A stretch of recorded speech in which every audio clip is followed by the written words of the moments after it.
Question में दिया हुआ है एवरेज प्रॉफिट। एवरेज प्रॉफिट का वैल्यू दिया हुआ है क्वेश्चन में 15,000। ओके,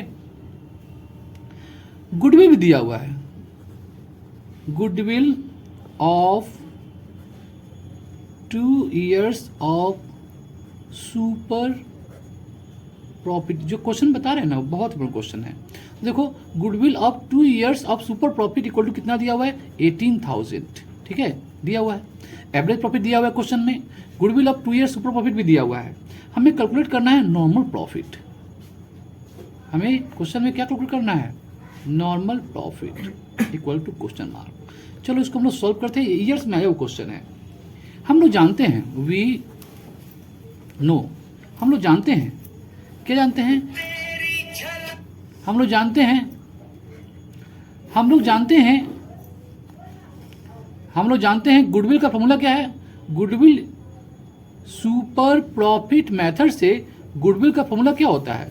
तो गुडविल सुपर प्रॉफिट मेथड से फॉर्मूला होता है निकालने का सुपर प्रॉफिट इंटू 2। जो क्वेश्चन में लिखा हुआ है goodwill of 2 years of super profit, अर्थात जो गुडविल हमारा कैलकुलेट करके आया है, जो हमारा गुडविल सुपर प्रॉफिट मेथड को फॉलो करके आया है, वो पक्का सुपर प्रॉफिट का दुगुना आया होगा। सुपर प्रॉफिट को 2 से मल्टीप्लाई कर देंगे, वही हमारा क्या होगा, गुडविल होगा, जैसा ही क्वेश्चन बोला है। और वो निकाल के रखा हुआ है, वो बताया गया 18,000। तो हम लोग लिख देंगे यहाँ पर 18,000। 18,000 क्या, गुडविल सुपर प्रॉफिट मेथड को फॉलो करके यहाँ पर लिखा हुआ है 18,000। और यहाँ पर क्या लिखेंगे हम लोग, सुपर प्रॉफिट लिखेंगे। सुपर प्रॉफिट का अमाउंट कितना दिया हुआ है, तो सुपर प्रॉफिट का अमाउंट नहीं दिया हुआ है। ठीक है, सुपर प्रॉफिट का अमाउंट नहीं दिया हुआ है, तो लिख देंगे हम लोग SP इंटू 2। ठीक है, लिख लेंगे हैं। अब देखो, तो यहाँ पर और SP into 2 equal to 18,000। Therefore SP मतलब सुपर प्रॉफिट इक्वल टू हो जाएगा 18,000 डिवाइडेड बाई 2। सॉल्व करेंगे तो आएगा 9,000। मतलब हमारा सुपर प्रॉफिट का वैल्यू निकल गया। क्या निकल गया, सुपर प्रॉफिट का वैल्यू हम लोग निकाल लिए, कैलकुलेट कर लिए 9,000। नॉर्मल प्रॉफिट निकालना है, सुपर प्रॉफिट निकाल लिए। अब देखो, सुपर प्रॉफिट का फॉर्मूला क्या होता है। सुपर प्रॉफिट इक्वल टू होता है, सुपर प्रॉफिट एक्चुअल का फॉर्मूला होता है, सुपर प्रॉफिट एक्चुअली होता है एक्चुअल प्रॉफिट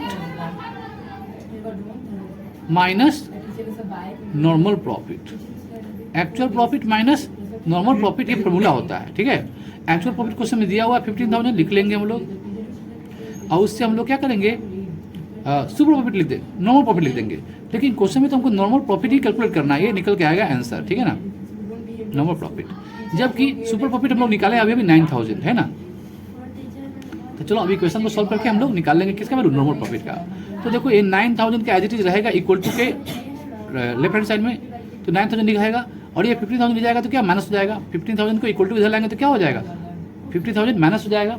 और उधर बचाएगा क्या, माइनस नॉर्मल प्रॉफिट। ओके, तो बताओ 15,000 से 9,000 चला जाएगा, सब्सट्रैक्ट का कितना वैल्यू आएगा, 6,000 आएगा ना। ये माइनस है और वहाँ पर क्या माइनस है, नॉर्मल प्रॉफिट जो निकालना है हमको। Okay, normal profit. अब माइनस माइनस क्या कैंसिल हो जाएगा, therefore normal profit equal to ₹6,000। ये हमारा इस क्वेश्चन का आंसर आ गया।